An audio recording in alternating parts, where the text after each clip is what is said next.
to give you a few informational points before we get started. I don't have a lot of handouts. I've actually done a presentation once where someone's like, what does she have against paper? Because I don't usually give out a lot of handouts. I have nothing against paper. I love paper. It's nothing personal. But I go to an conference and you get back and you have this stack of papers and you stand by your filing cabinet and you're like, no, don't need that, don't need that. So what I do have is a slideshow. At the end of the slideshow, there's a QR code. There's also a bit.ly, if you want to get it. It has a lot of links in it. It's like an Easter egg hunt. So there's links throughout the whole thing to get you to websites, articles, resources that I'm showing. So you can kind of go back and find what you need when you need it and not have to store stacks of paper and deal with all that. So I did want to kind of give you that update. I also just wanted to give you an update of kind of why I'm doing this and what this is going to be, just so you know going forward, is this definitely where you want to be? Is this what you think it's going to be? So this is going to be twofold. The first piece of it, first half of it, is going to be, as an instructor, a teacher, an administrator, using social media, what are some ways you can avoid some pitfalls? So I'm going to go through some of the different settings, options, some of the different ways things are set up in some of the different social media sites, the more popular ones. So I'm going to go through some of that information as well.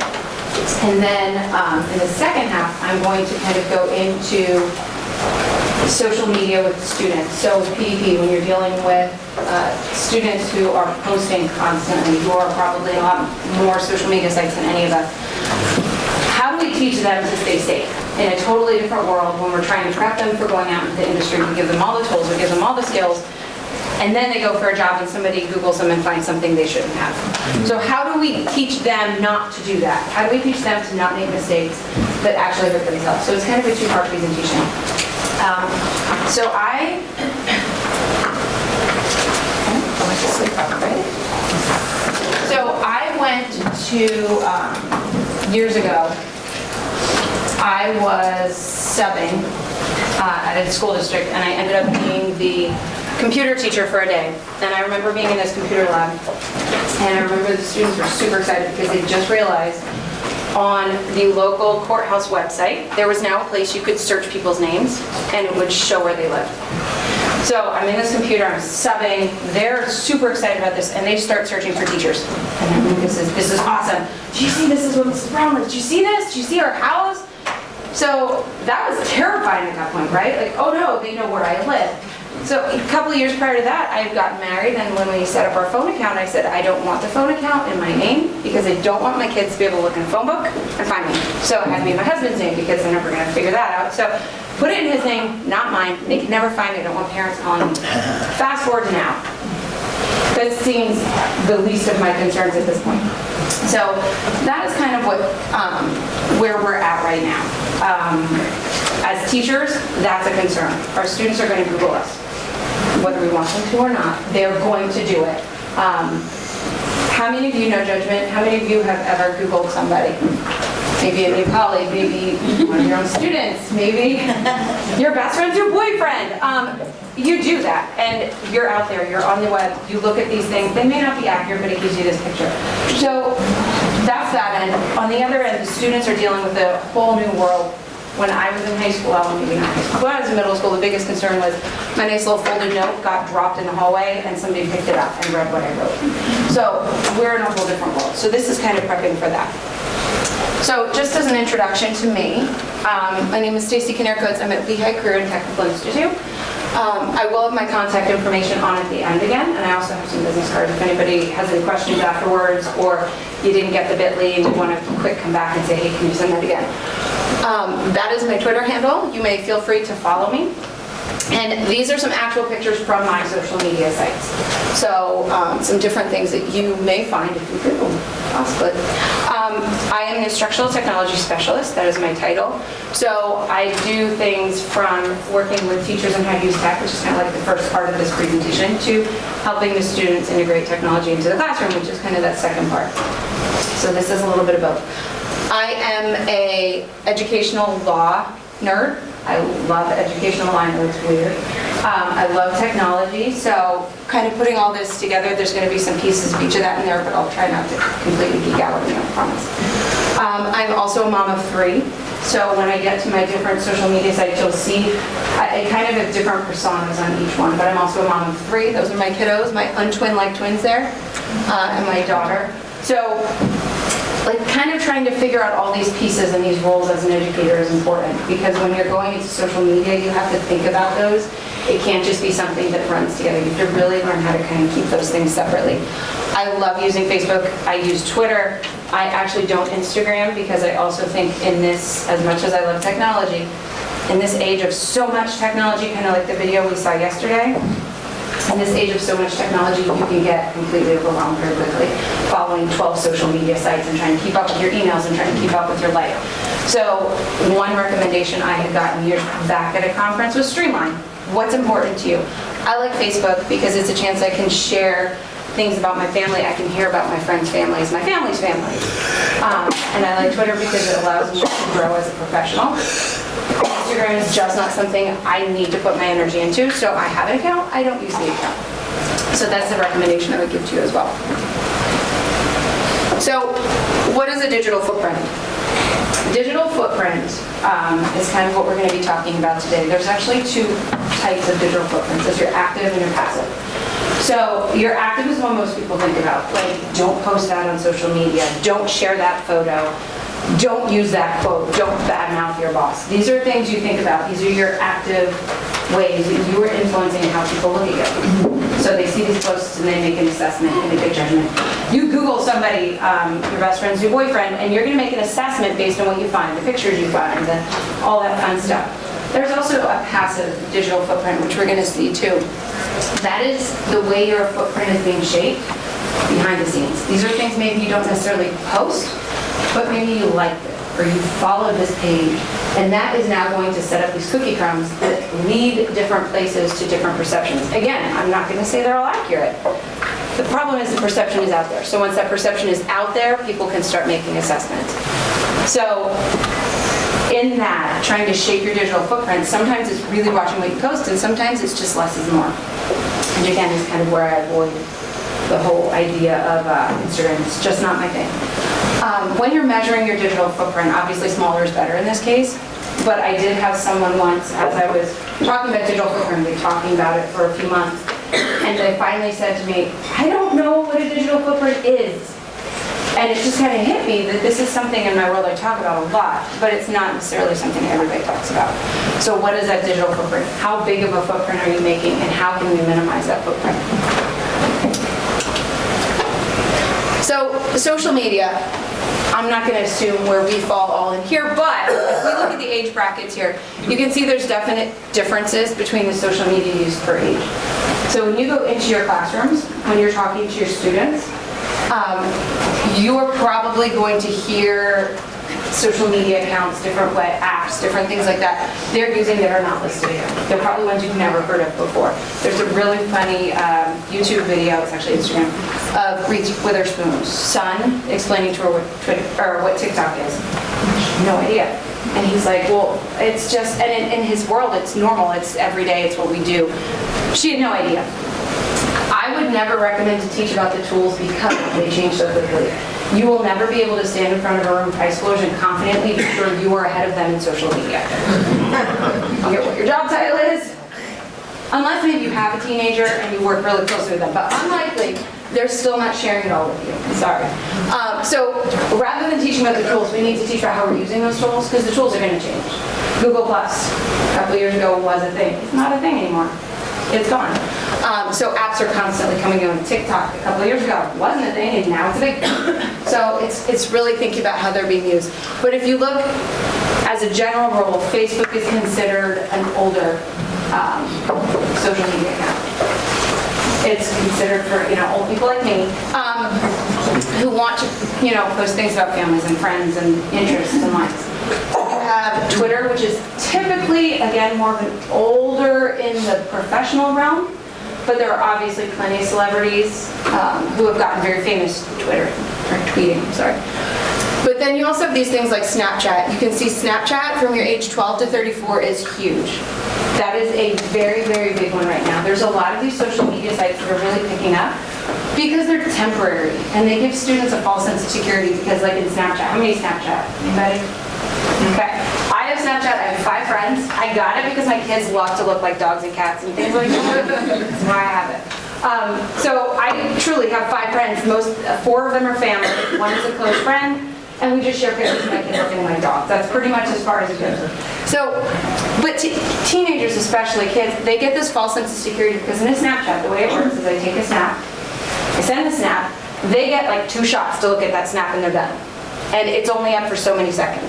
So you get this false sense of security, like, I'm not creating a digital footprint, right? Because it went away. So I'm good, I'm safe now.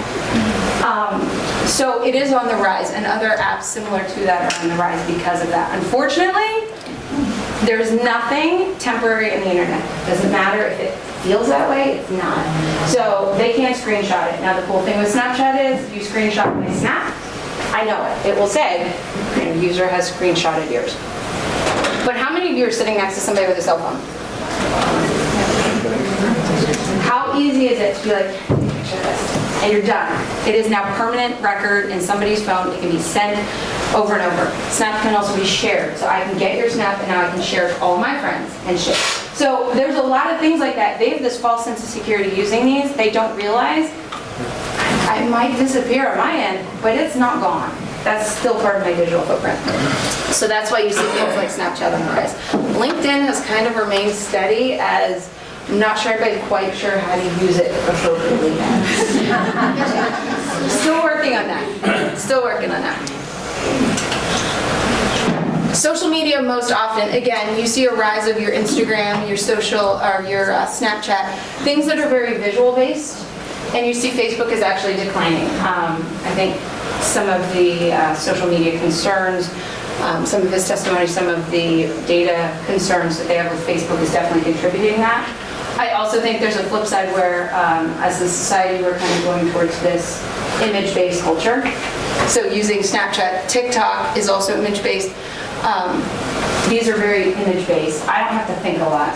I'm going to post a really cool picture and I'm good.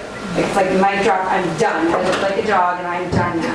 So you don't have to think about it. You don't have to write it out. So I think that's another reason they're kind of getting into that realm. So just a kind of quick survey here. Just a really quick quiz here. Let's see if we can name some common social media apps, and I'm not going too crazy here. What's this one? Facebook. How many people have Facebook accounts? Okay. Twitter. How many people are tweeters? Okay, less. Instagram. How many people use this one? Okay, so we're getting less and less. Pinterest. Mom's worse than I am. I avoid it at all costs. I'm the mom that goes to the dollar store, buys a little Valentine, writes the names on hands now. I'm not making pudding into ghosts. It's not happening. Nope. Snapchat. So again, this is a huge one. Students love this. I like it, but in a very minimal form. LinkedIn. Again, nobody quite knows how to use it, but it's there. YouTube. And YouTube, you don't necessarily always think about as a social network, but they are posting video after video. They are commenting on each other's content. They are creating channels. You have kids like Ryan's toy reveal, who are making small fortunes on YouTube channels opening toys. So my kids sit and watch other people play with toys. And then turn around and say, buy me that toy. And if you go to Walmart, there's now a whole line of toys made by Ryan with his face on them. He has made them in. It is a social media site. And there are a lot of students. My daughter, actually, she's 10. And she was upset because she wants a YouTube channel. I was like, no. And this went back and forth, and she finally said, Mom, you just don't understand technology. Fair enough. Okay. TikTok, this one kind of gives it away. The TikTok, like I said, this is a big one right now that a lot of students are using. It is very similar to a Snapchat, except it's more of a video base. There's music involved. Like I said, Reese Witherspoon has a really interesting video out. But it's a video app. They do these fun singing songs. It's like karaoke with special effects, and they have a lot of fun with that. What's that? Whisper. So Whisper app is an anonymous app where you can post secrets. There was I think it was Post Secret, it was called, a few years back that was very, very similar, and it went away very quickly because there's so many problems with it. Because you're posting secrets, and the idea is it's anonymous, right? It doesn't take long for somebody to kind of figure that out, especially if they're sitting next to you and watch you post it. So, again, false sense of security. I'm anonymous, and you can tell who I am. So these things create some problems. Reddit is one I've seen on a lot of students' devices. Pulling it up. Reddit is called, I think, it's the front page of the internet. So basically, Reddit is a place where you can compile an Instagram and a Facebook post and a Twitter, and now you can comment on that. So you now have a dialogue outside of the original dialogue that runs things, that people post random things. There are times they can post things anonymously, so you have real stories that are very suspiciously probably not real stories.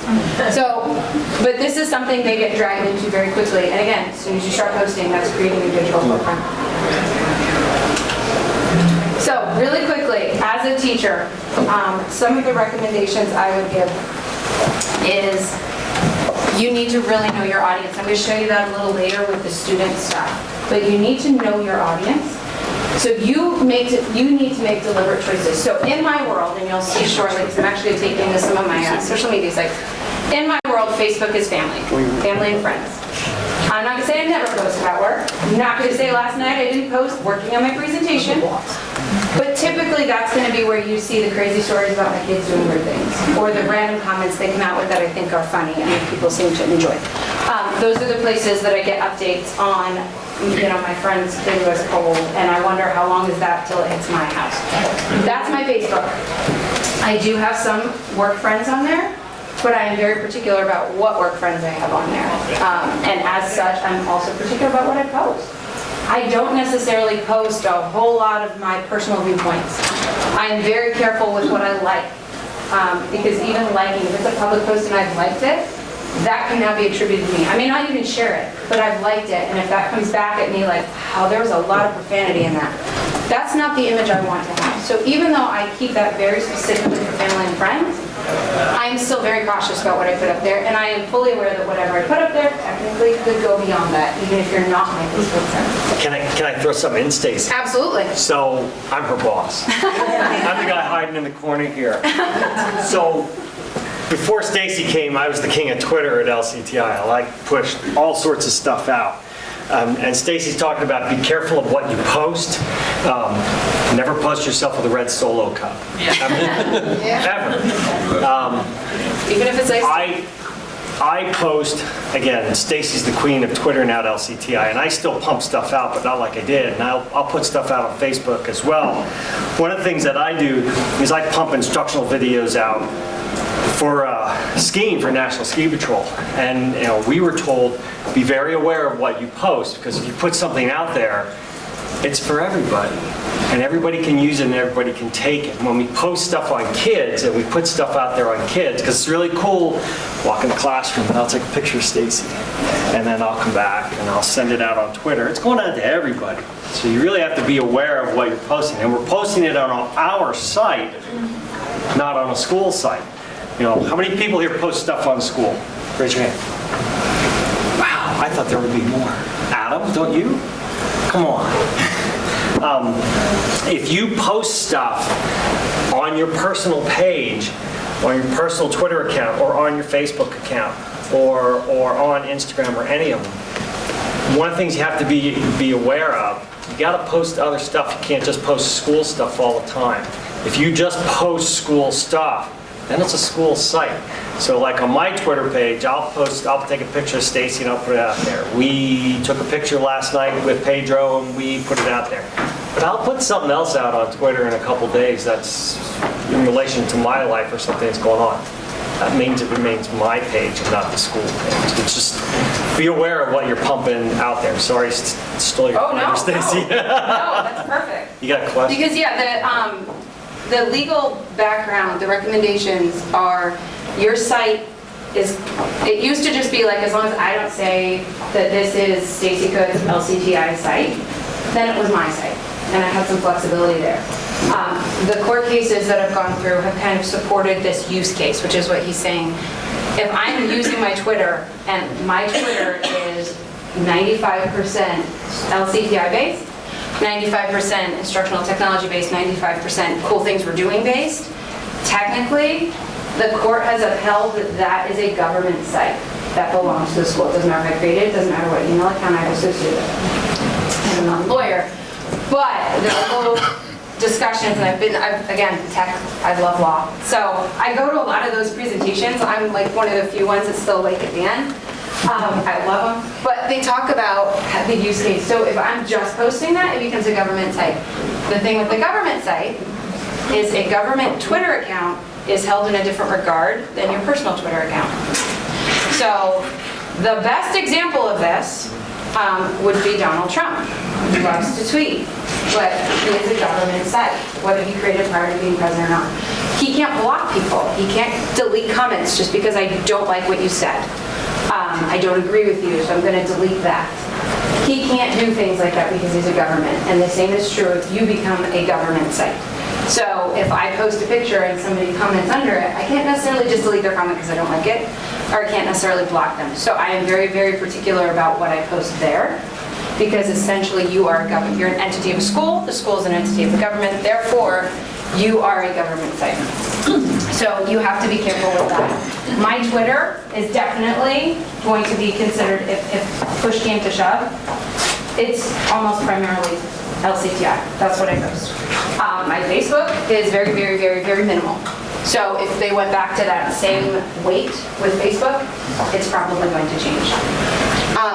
So that is definitely something to be wary of. And again, that's where you know your audience. If I know my audience for Twitter is going to be professional colleagues, I'm not posting the cool, funny, silly things my kids do. I'm not posting my kid wearing a bucket on his head on that one. It's not where it goes. I post to Facebook, or text messages, or Snapchat if I want to make them look like a dog.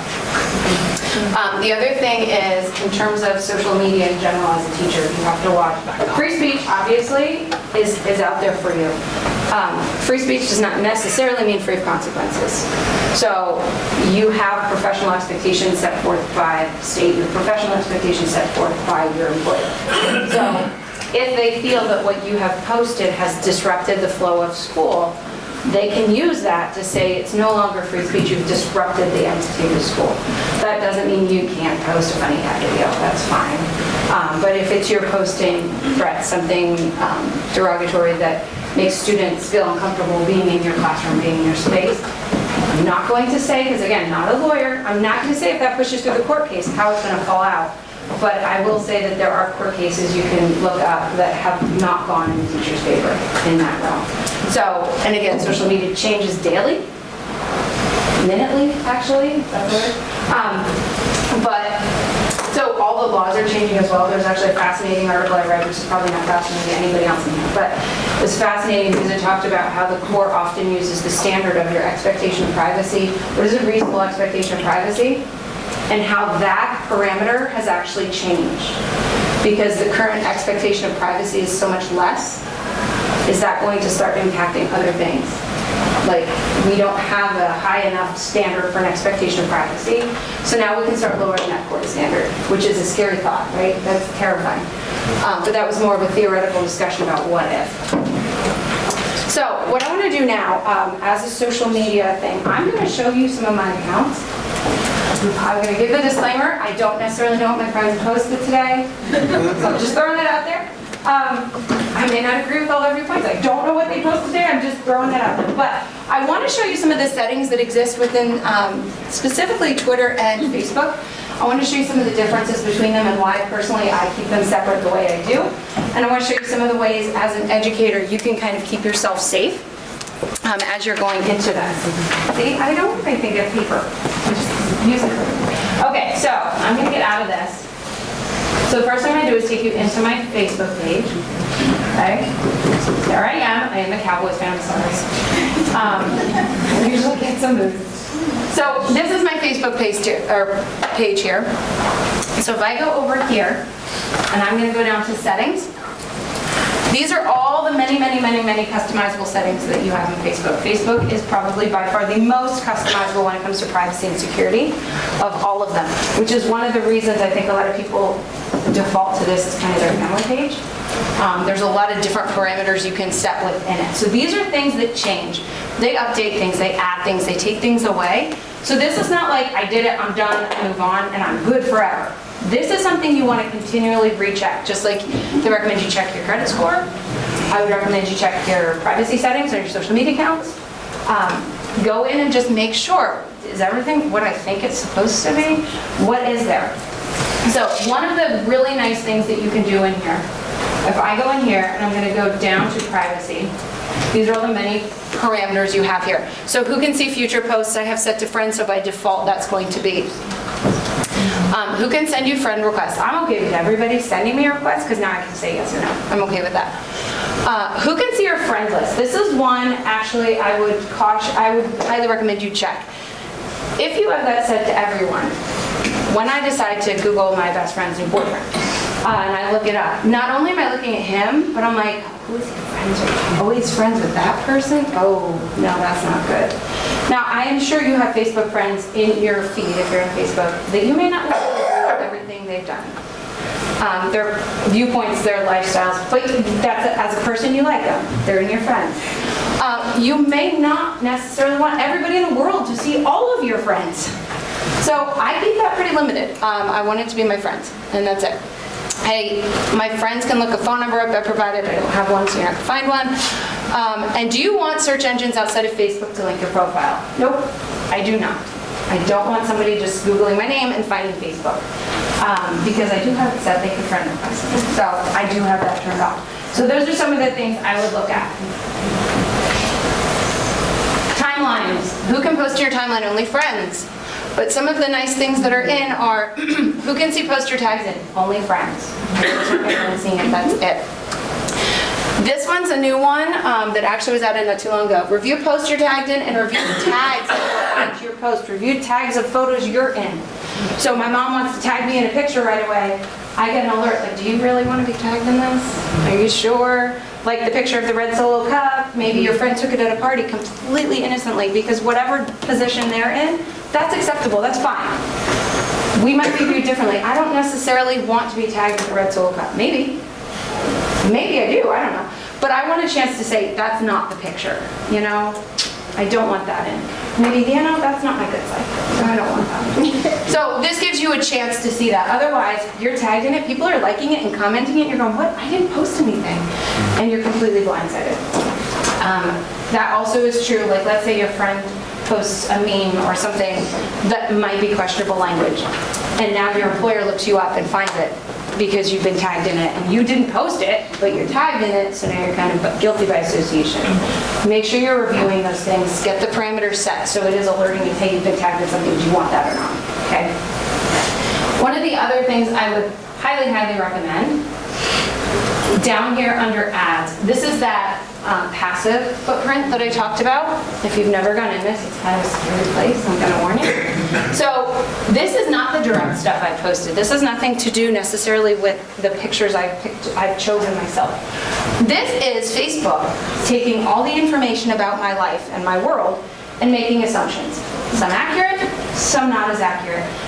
Anytime I like a post, let's say I like a post and it is a particularly leaning newscast. And I just like the article. It looked like a good one. That will sway me one way or the other, conservative or liberal, based on that. Because I like that post, and that news station tends to sway this way. So when you go into here, you're going to start seeing things. These are not necessarily pages I like. These are just things that they think I'm interested in. Horror movies and thriller movies, I guarantee, are not accurate. Harry Potter is accurate. But these are things that, for whatever reason, they've decided I like.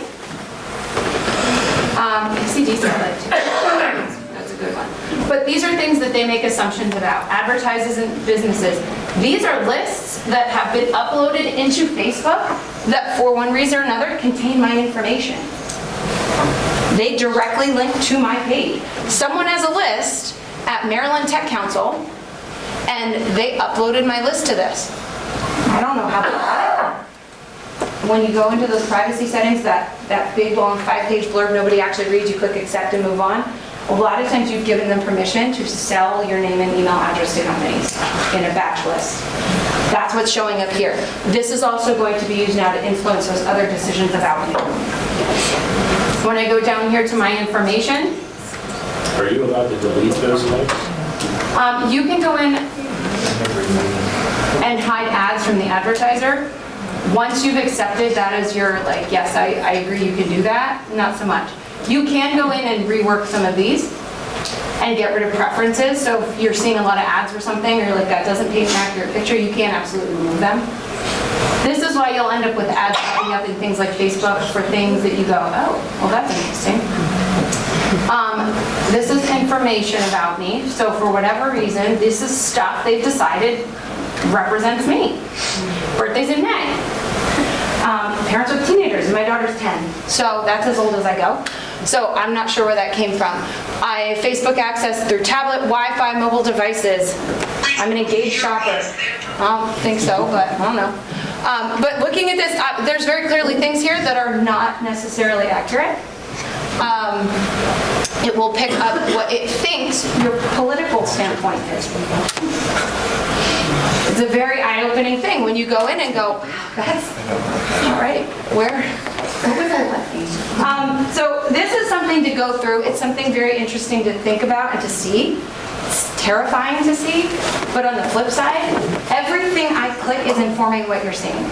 Every like I have, every comment I make informs what you're seeing, which is where less is definitely more. Don't like it unless you really, really, really, really like it for some reason. Just look at it and move on. Because the more you get, the more Facebook is able to collect, Amazon is able to collect, Google is able to collect. Okay, so those are some big things. Another thing I would recommend in Facebook, if I click on my picture again, I go back to this main page. On my 3 little dots here, there's this option called View As. Has everybody done this? If you have Facebook, this is essential. View As lets me see this page. If you look at the top, it is switched to this is what your profile looks to public. If someone who is not my friend looks me up, this is what they can see. Your cover photo is always considered public. They'll see your profile picture. But this is where if you look somebody up, this is what you're going to find about me. You'll see my photos. So what photos can people see if they look me up? It's mostly my profile pictures. But what photos could they see? What things on my timeline are considered public? Sometimes things are posting public, you didn't realize it. Or sometimes things are showing up you've commented on, you didn't realize. This gives you a chance to fix that. To go in and go, oh no, I don't want you seeing that. Go back and delete those pictures or change the privacy on them. So if you're in Facebook, I would highly recommend at some point, go in and view as public. What was that password then? If you go, so if you click on your profile picture, and then there are 3 little dots here, and then View As. And I would recommend, when you go to teach your students, show them that as well. Maybe not your own Facebook profile, so you might want to summarize it. Yeah, there you go. But it is a way to show them a way that they can start protecting themselves as well, okay? So those are some super important things. When we go to Twitter, this is my Twitter account. When I go in here, and I decide I want to work on settings, these are my privacy settings. Ooh, hold on, I was thinking. These are my privacy settings. That's pretty much it. So on Facebook, you have a lot of parameters, like if I want to be tagged, if I don't want to be tagged, this is basically I want to be public or I don't. Those are my choices. It's all or nothing. There's not a lot of middle ground here. So this is where for Twitter, I stick with away from family posts, away from personal things. I do a lot of work things. I do a lot of instructional tech things. I do a lot of really cool things happening in CTE things.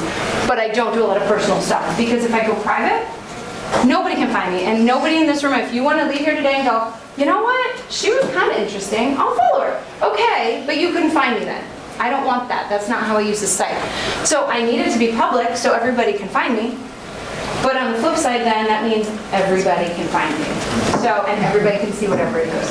So making sure to kind of think about those 2 ends of the spectrum. What do I want to do?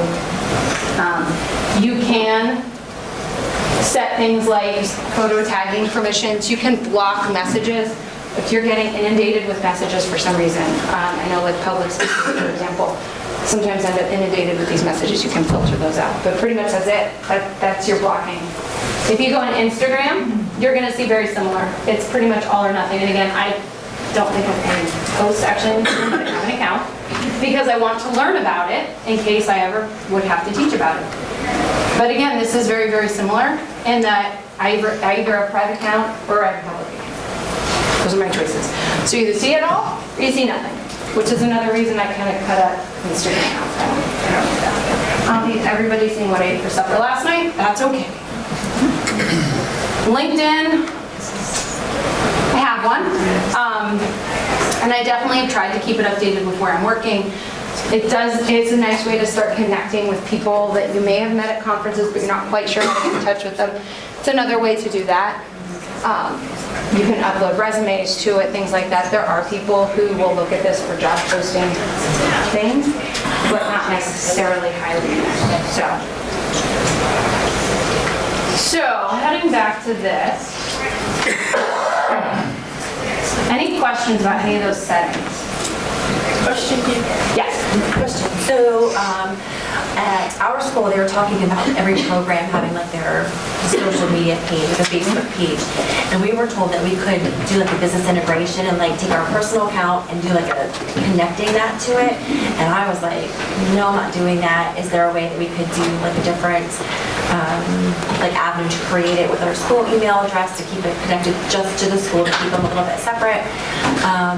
But it seems like Facebook wants our personal information to even just be a creator page. So do you have any suggestions as far as if we want to do In Facebook or in Twitter? in Facebook? In Facebook. So in Facebook, again, you kind of default to, if you're creating primarily for school, you're going to fall under those parameters, like government parameters. I think your best approach would be to create, there's an opportunity, it doesn't, it's like a school page basically.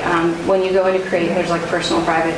It will still have to have an entity, but you can have multiple managers involved. Make sure that like some of the legal recommendations we have gotten were, if it's considered a government site, you want it to at least somewhat be in your control. So rather than you creating the site, if someone else creates that site, they have the password, they have the email, like some social media professional at your school or something like that, allow them to have the ability to log into it, so it's not connected to you at all. You would just be added at that point. Like they've created it, you can be added as a moderator and author of it. Yeah, exactly. Yeah, but they've ultimately created it. If they want to put information in, it would be all streamlined. It also benefits the school on the flip side because now, let's say there was a request for information and they want to get access to that. They could, because it's a government site, so they could say, I want access to your private, your PMs, your whatever. They have full control over that now because they have the passwords, so they could do that. So honestly, on the flip side, I think for the school, it would probably benefit them too, to streamline that. That's really the goal, is to help promote the programs Yes. and things like that. Versus like, I don't want it connected. None of us do. Yeah, I personally would probably not feel comfortable with that either. I like it separate. And again, like what if you would decide in 2 months you want to go to a new job, but you've created that site, it's linked to you, you're not the top dog on this site, but you're linked to that. That makes that tricky too for the school, because how do I get the stuff from you to pass it to the new instructor? So that makes that handoff. Now we're starting a whole new website every time we get a new instructor, and that becomes problematic in itself.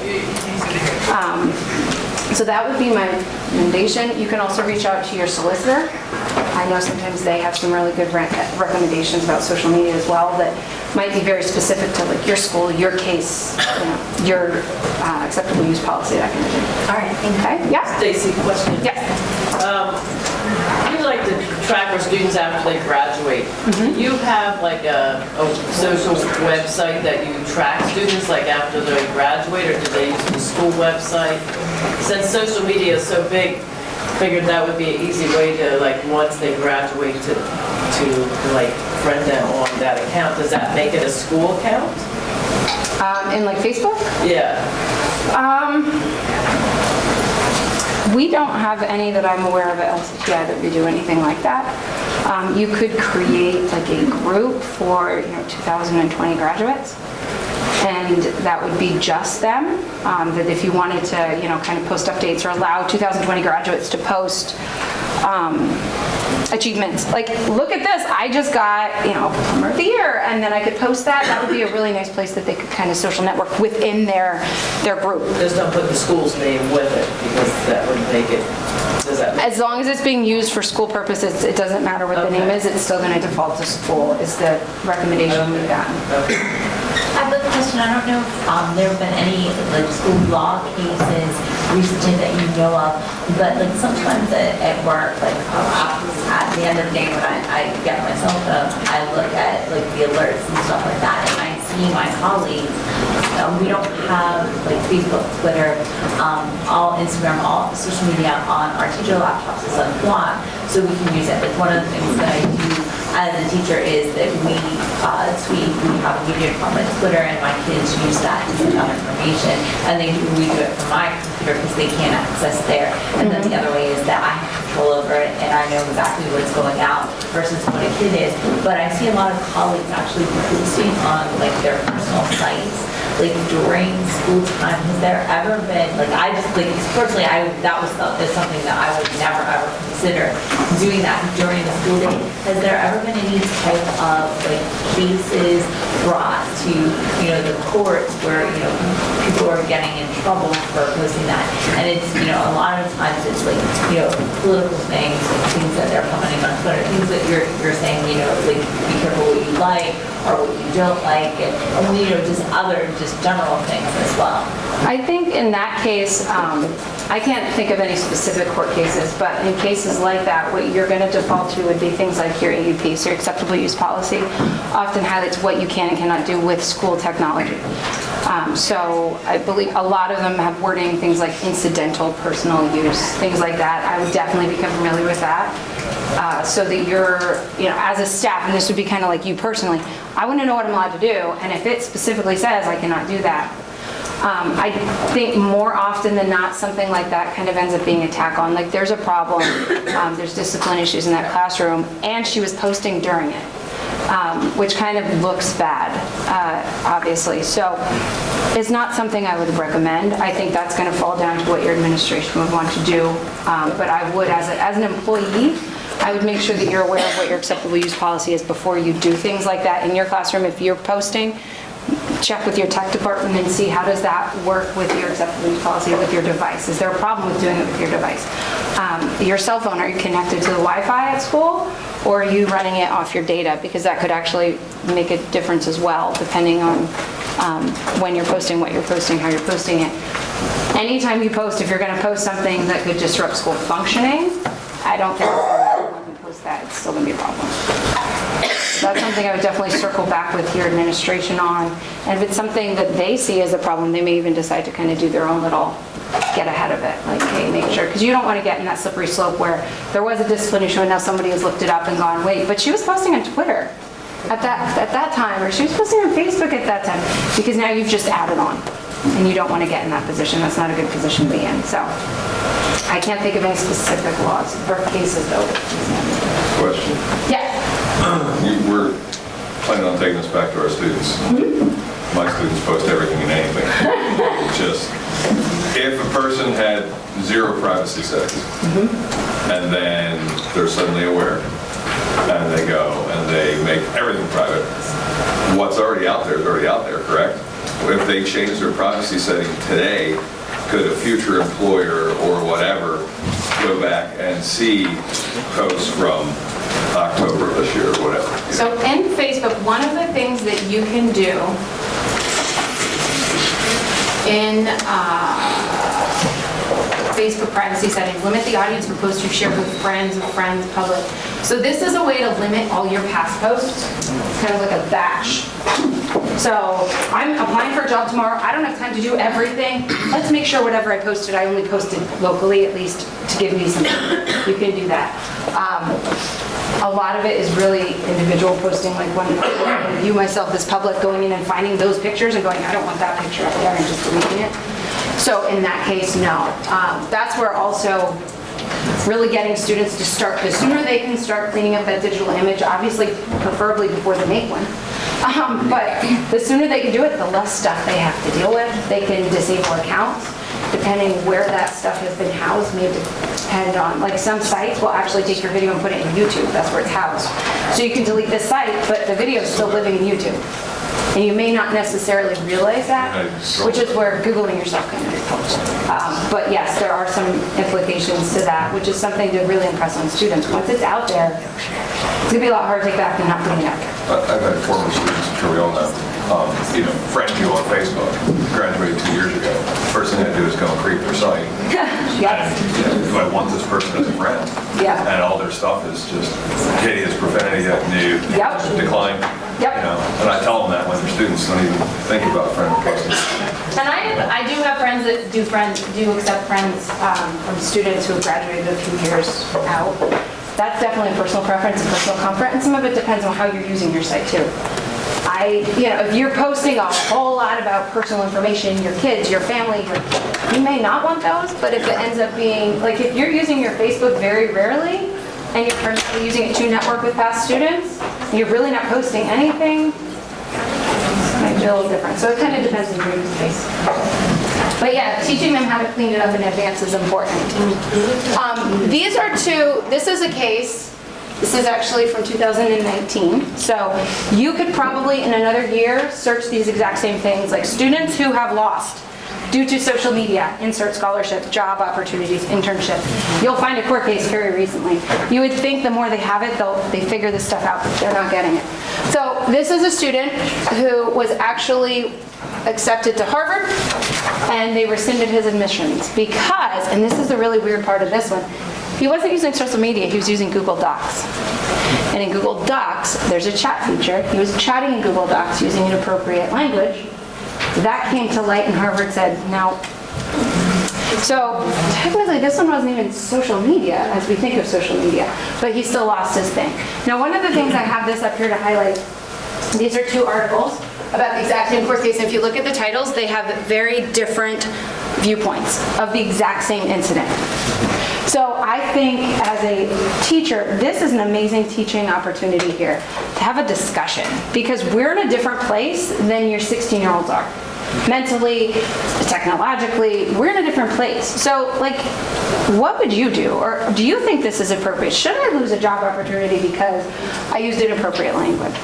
This is a really great opportunity for discussion and allow the students to kind of go back and forth and teach themselves why it may not be okay.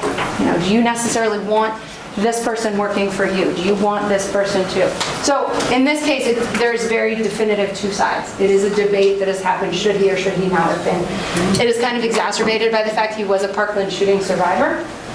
So obviously he had a whole lot going on in his life as well. So I think that may have exacerbated some of this. But it is an interesting discussion to have with your students, with your colleagues. Should he have lost it or not? I can't say necessarily, but that's an interesting discussion to have. One way to kind of get your students in the right frame of mind. This was 2018. This was a student, Naomi H., super excited because she got an internship for NASA. So excited. She just tweeted, everyone shut the, I got accepted for a NASA internship. She's so excited. So you remember the discussion yesterday with the thumb? Yeah. Yeah, her thumb was out of control. She was so excited. And she was like, oh, I'm so excited. And there was no control of that. She spit it out there. It got on there.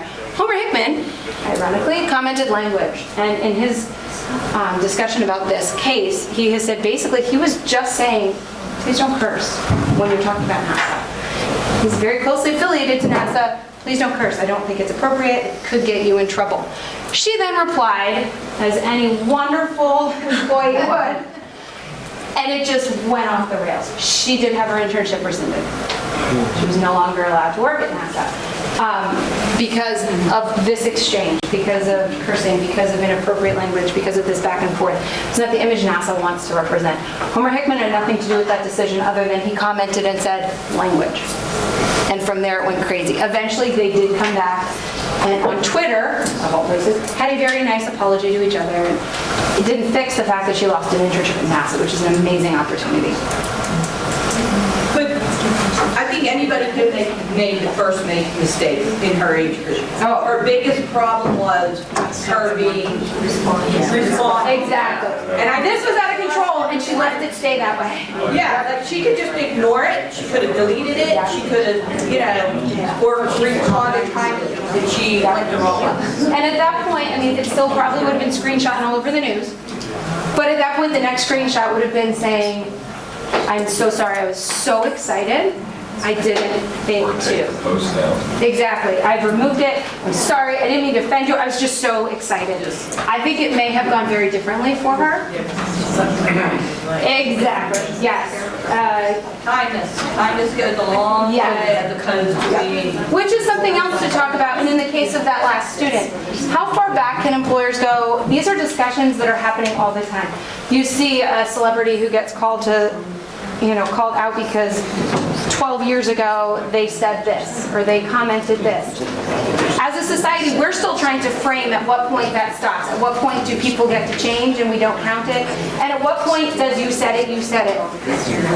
So that is a discussion itself. Honestly, that could be an entire hour-long presentation plus some. But it's kind of figuring out where those parameters are and teaching students, whether you think this should have counted against you or not, whether it was 10 years ago or not, it might still count against you. If you run for office. And if you run for office, they'll find it all. Yeah, they'll, everything. Everything. This is actually an interesting example. So when we talk to our students about cleaning up our social media, it is so important to give them a why. There are studies that say that our teens really have no expectation of privacy. They're running under this perception that, and again, overgeneralization, but running under a perception that I don't have privacy and that's okay, I don't care. You can take my picture, you can post it, I don't care. You can take a video of me, I don't care. I tell you everything I'm doing, I tell you where I'm going, I tell you what I'm eating, I don't care. What does it matter if you know I've had tilapia last night for supper? Who cares? I'm posting it all. So this is one example of why it absolutely does matter. So simple. This woman, might have been the sweetest woman in the world, I don't know, posted this ad for childcare. Okay, so first thing you do is go, I wonder, is somebody watching me? I wonder what she's like. She says she has kids. I wonder, okay, so I want to click on her picture. I want to see happy, loving kids. I want to see kids playing. I want to see them at the park. This is what I want to see. So I click, and that's what I see. Now, I'm not usually a very overprotective mom, but that caution I'm proceeding with, and that is not happening. Like that right there has just eliminated this whole thing from thought. That's not happening. And she probably wrote that many years ago, never thought about it. She thought it was cool because she was 16, she sounds really cool, I don't know. And now she's trying to move on with her life and do some very cool things. And that's gonna come back in circle. And it's unfortunate because she might be an amazing babysitter, she might be the best mom in the world, I don't know her. But that's where students need to understand. This is the problem with you doing things like that. You put it out there, and it is out there, and it paints a picture, and it's not the one you're looking for. So this is a really good example of something that you can kind of talk to your students about and say, right here's why it matters. This is why you need to keep going back in at every point in your life and recircling. Yes? With all of your delving into law in this matter, do you see that changing at all? Because all of the studies have shown your brain's not finished off till it's 25. So, you know, the little thumb that's taken, like that color's not on a whole lot of teenagers. So do you see, in your research and what you've seen, do you see that changing in the near future with all the posting that's being done by mostly younger populations? I would like to say so, but I think we're very much in this case right now, the lid is off the blender and we don't know how to put it back on. I think that's where we're at. I think we're trying, but we don't know, and it's going lower and lower. We have Ryan Coy-Review, who was 5 maybe when he started his YouTube channel. So it is going lower and lower, the point where they're getting involved in that. And my sons are upset because they can watch Ryan, but they can't like Ryan because I don't have them logged in, so they can't like him. And it says in the video, Mom, I'm supposed to like it. You don't have to like it. So unfortunately, I don't see it getting better anytime in the near future. I'm hoping the more we can teach our students, the more we learn ourselves, the further we can go with that. One thing I would recommend you do in terms of teaching with your students, amazing activity. Pull out a computer or a cell phone. Google yourself. Please, before you create a resume, apply for a job, apply for school, before you go out of the door on Monday, Google yourself. Always do that. You will see things that you are tagged in, and at some point I was going to kind of pop into that, but we're running short in time. You want to go in and see what things are like. This website right here is called My Life, and I do have the hyperlink in here. When you Google yourself, there's a high probability that's going to come up in your top 20 results, called mylife.com. Scary. You go in there, it's going to tell you all your associates. There's an alert in red that says if you have an arrest record. You can't see what the arrest record is unless you pay. But it tells you this person has an arrest record. Who knows what that's for? It may have nothing to do with anything. Maybe they got a traffic ticket and didn't pay it on time. I don't know. The problem is the perception is, oh wait, I have an arrest record?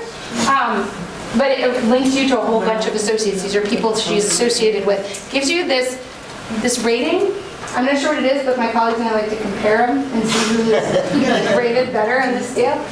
It tells you your political affiliations, it tells you your salary, it tells you where you work, it gives your address and your email address. How do you get that information, like control that information? There are ways within the site, you can actually Google how to remove that information and get rid of it. If you go into mine, you actually don't see quite as much. Some of that is because in my Facebook profile, I have very little in terms of things that I have actively put in there.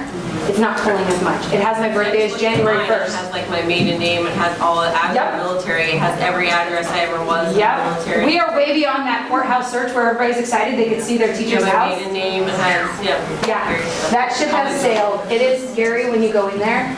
And one of the one of the terrifying and nice things about that tool is teaching students that passive footprint they're creating that they don't know. Nobody has posted in My Life. My Life is a conglomeration of data. It's collected from other resources. It's put it into one place and it's made assumptions about your political standpoints and things like that everybody and their brother can do. You can log on to that page and remove it. It's harder and harder too to remove them. Like years ago, they would pop up and you could unsubscribe. Yep. Now, I think one of them, you had to email them. Well, it's just not a Google search. Like if I Google search. Yeah, if you just Google search remove info, there are steps that you can follow. Now that doesn't mean it's going to all go away. It doesn't mean it's all going to come back. Creating accounts, put in the absolute minimal you have to create that account, which helps because it's pulling from that, but it's also pulling from like your address and things. It's pulling from records, public records as well, which unfortunately are public records, so you're going to have a lot. But teaching kids to do that. That's actually a YouTube video from a grad class I took that I had no idea was still in YouTube. I was like, oh, it's not bad. You can watch it. But I did not realize it was still there. So surprise. What does that mean? I was going to give you time to Google yourself, but I'm going to keep going because we only have like 4 minutes. I'm sorry. So this is something, I also have this hyperlinked in there. This is a digital footprint quiz.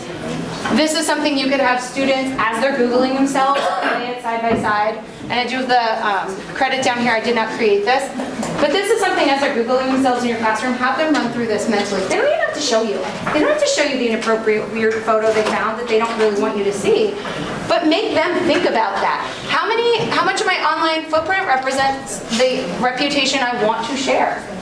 And make them think about it. You can't fix it anyway. You can't delete their stuff. Put it on them. Think about it, okay? What do you want to do? And it does have a tally sheet at the end that says, what your digital footprint looks like, action steps. Some other opportunities you could have to have students visualize this digital footprint. You could have them literally take all their apps that they use, put them on there, and visualize how many. It's amazing when you actually start thinking about how many accounts you have, So making them think about that, or just list them. What are sites you have accounts in? I put this up here. Remember the old 17 quizzes where it was like, So you could do something like that as well. Like ask them, if you have a Facebook profile, give yourself 2 points. If you have never posted on it, subtract 1. You can easily create something like that just to give them a mental picture of where they stand on that spectrum. You could have them create a footprint. Start with a dot. And every time I say, do you have Facebook? You have to draw a line around it. And just contour a line the whole way and see who is the biggest circle at the end. Not a contest you want to win. The bottom, this is word art. I do have it also populated. But something that's sometimes interesting is going in that Google search, copying things that you're finding, placing them into a word art, and see what are the words coming up the most frequently about me. Mine would be instructional technology. What are the words that are showing up most frequently in a Google search about me? It will populate it into this thing. If the big words are not what you want people to see, you need to fix it. You need to figure out where you can go from there. Again, those are all hyperlinks. This is something to kind of next steps. This is where I mentally, Facebook, audience, my friends, my family, purpose, personal use, what I choose to share, photos, pictures, things like that. What I don't choose to share. I typically don't go a whole lot into political sharing. How often do I post? Multiple times a day. And that one, public or private, I have it as private as I can. When I get to my Twitter, that's going to look totally different. Have your students think about that. And I have a blank column because I'm sure there's an account they have somewhere that they might want to think about that I have not even thought about. Have them plan that out. And I do have a link to this as well. Collins writing. You can have them do Collins writings activities to frame this thought. List 5 mistakes employees and potential employees can make on social media. Quick, easy activity, get them thinking, activate that knowledge. There's a really good article there, 9 things to avoid on social media when looking for a new job. It is a really good article that goes through all of those things, and some of the things that are in there are actually it's like misspellings. I'm hiring you as a teacher and you can't use punctuation. So those are things you don't always think about. You think don't post the inappropriate photo. You don't think about did you capitalize your sentences. Also creating a picture of who you are as a person. Level 2, summarize 3 steps you will take going forward with your social media accounts to improve your digital footprint. It might be closing an account, it might be cleaning up an account, it might be changing what you're posting in the future. Okay? This is another good article I've linked. I'm going to let you decide if you want to use it or not. It's going to depend on your students. It comes from a website called nakedsecurity.com, and you're working with high schoolers. So that website alone's name might sound strange to them. But it is a really, really good article that includes a lot of good data, and I would recommend you go and take a look at it about what employers are looking for and where we are in that fight. Like, are we changing it? Are we getting that lid back on the blender? It talks somewhat about the changing perception and where we are winning the fight. Okay, so that's another really good article. You can use it with students, have them read it, and then come back and discuss it, have them come back into a Collins writing about it. You don't have to go this alone. You don't have to be a digital footprint expert. So these are 2 amazing websites, NetSmarts and Common Sense Education, if you've not taken a look at them. Really great resources. I'm going to give you a heads up. Common Sense requires you to create an account. I know, I just said don't create a lot of accounts. It makes you create one, I'm sorry. But in that, you will have lesson plans for anything digital that you can imagine. Lesson plans, slideshows, worksheets, videos, interactive activities, discussion guides, everything you could need, start to finish, packaged up nicely, ready to go, right there. NetSmarts is another really, really good one. It doesn't have quite as much, but also has some really good resources getting students thinking about this. And I'm done. I'm sorry I'm a couple minutes over, but this is the QR code. If your phone is capable and you want to, you can scan that. That's the bit.ly. Just take a picture of it and come back to it later. Feel free to reach out if you have questions, comments, if you missed this or it's not working for you or one of the links in the presentation is not working. I'm going to get out of the way so you're not taking a picture of my head. And thank you very much for coming.